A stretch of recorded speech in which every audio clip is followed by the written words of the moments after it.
நமக்கும் திமுகவுக்கும் என்ன வித்தியாசம் இருக்கு? இன்னைக்கு திமுக ஆளுங்கட்சி, எத்தனையோ எம்எல்ஏக்கள் வைத்திருக்கிறார்கள். ஆனால் திமுகவை விட நல்ல கட்சி பாட்டாளி கட்சி, நல்ல செயல் திட்டம் வைத்திருக்கின்ற கட்சி, நல்ல கொள்கைகள் வைத்திருக்கின்ற கட்சி, நல்ல இளைஞர்கள் வைத்திருக்கின்ற கட்சி, அதிக இளைஞர்கள் வைத்திருக்கின்ற கட்சி, மக்கள் மனதில் இடம்பெற்றிருக்கின்ற கட்சி. ஆனால் என்னை பொறுத்த வரைக்கும் என்ன வித்தியாசம்னா, தேர்தல் நேரத்தில் திமுக காரங்க பூத்தில் அவங்க அங்கே தான் கரெக்டாக எங்கே ஃபோக்கஸ் பண்ணுமோ அங்கே பண்ணுறான். நம்ம தேர்தல் வரைக்கும் நம்ம எல்லாம் போவோம், களத்தில் போவோம், போராடுவோம், சத்தம் போடுவோம், எல்லாரும் பண்ணுவோம், வீடு வீடாக போவோம், அவ்வளோ உழைப்பு நம்ம பண்ணுவோம். ஆனால் கரெக்டாக அவன் அங்கே மட்டும்தான் ஃபோக்கஸ் பண்ணி, அங்கே மட்டும்தான் கான்சென்ட்ரேட் பண்ணி ஆளுங்களை யாருன்னு பார்ப்பான். அது பிறகு யார் ஓட்டு போடலன்னு அவங்கள கூட்டிகிட்டு வருவான், யார் ஓட்டு இல்லை அவங்கள வச்சு கள்ள ஓட்டு போடுவானுங்க. இதில் தான் நமக்கும் அவங்களுக்கும் கேப் ஆயிடுச்சு. இந்த கேப்பை மட்டும் நம்ம ஃபில் பண்ணிட்டோம்னா நம்ம தான் ஆளுங்கட்சி. ஏன்னா அவ்வளோ நம்ம கிட்ட இருக்கு. நம்ம உழைப்பு 36 வருஷமா நம்ம கட்சி 36 வருஷம் எல்லாமே நம்ம கிட்ட இருக்கு. ஆனா இந்த இடத்துல மட்டும்தான் நமக்கு பெரிய ஒரு கேப் இருக்கு.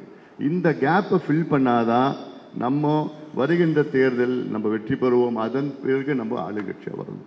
அதனால இப்போ நம்ம அந்த அடித்தளத்தை, இந்த பற்றாக்குறையை எப்படி செயல் பண்ணணும். இப்போ நமக்கு வாய்ப்பும் கிடைச்சிருக்கு. அதில் இப்போ இந்த எஸ்ஐஆர் சொல்றாங்க.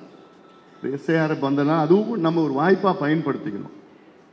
அது எஸ்ஐஆர்னா என்ன, பிஎல்ஓனா என்ன, பிஎல்ஏனா என்ன, எல்லாமே இப்போ விளக்கி சொல்லுவாங்க. அது உங்கள் வேலை என்ன, நீங்க என்ன செய்யணும் கீழே. நீங்க எல்லாமே தலைவர்கள், நீங்க தான் லீடர்ஸ். அங்கே உங்க தலைமையில தான் இதெல்லாம் நடக்கும். அதெல்லாம் நீங்க முதல்ல தெரிஞ்சுக்கணும். இல்லை நீங்க அப்படியே மேலோட்டமா அப்படியே போனோன்னா நீங்க அதுல இன்டெப்தா அதெல்லாம் என்னன்னு உங்களுக்குள்ள ஊறி இருக்கணும்.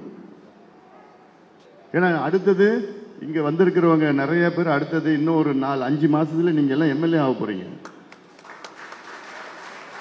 அதுல ஒரு சில பேர் அமைச்சராக ஆக போறாங்க. அதன் பிறகு இன்னொரு 3-4 மாசத்துல ஒரு டிஸ்ட்ரிக்ட் சேர்மனா இருப்பீங்க, யூனியன் சேர்மன், நிறைய இருக்குது அதுல. அதனால அதை நீங்க தெரிஞ்சுக்கணும். ஏன்னா உங்க எலெக்ஷனுக்கு, நீங்க நிக்க போற எலெக்ஷனுக்கு நீங்க தெரிஞ்சுக்கணும். தெரிஞ்சு மட்டும் இல்ல, இன்னொரு 3 மாசம் தான். நான் சொன்னேன் தருமபுரியில் 108 நாள், தருமபுரியில் சொன்ன 108 நாள், அடுத்த 108 நாள் நோட்டிபிகேஷன் வரப்போகுது. ஏன்னா வெஸ்ட் பெங்கால் எலெக்ஷன் வந்து பிப்ரவரி 25க்கு முன்னாடி நோட்டிபிகேஷன் வரணும் வெஸ்ட் பெங்காலுக்காக. அப்போ தமிழ்நாடு என்ன ஒரே நோட்டிபிகேஷனாக கொடுப்பாங்க. வெஸ்ட் பெங்கால், தமிழ்நாடு, அசாம் எல்லாமே ஒரே நோட்டிபிகேஷன் கொடுப்போம், கேரளாவில். அப்போ 108 நாள்ல வருது, நோட்டிபிகேஷன் வருது. நோட்டிபிகேஷன் வந்துருச்சுன்னா இந்த கவர்மெண்ட் முடிஞ்சு போச்சு, அதுக்கப்புறம் ஒண்ணுமே இருக்க போறது கிடையாது. அப்போ அதுக்கு நீங்க எடுத்து தெரிஞ்சுக்கிட்டு நீங்க உணர்வுபூர்வமா நீங்க களத்துல வேலை செய்யணும். அதனால தான் அடிக்கடி உங்களை நான் சந்திக்க போறேன். நான் இறுதியா மறுபடியும் நான் பேச போறேன். அதில் செய்திகளை உடனுக்குடனும் துல்லியமாகவும் தெரிந்து கொள்ள சப்ஸ்கிரைப் பண்ணுங்க.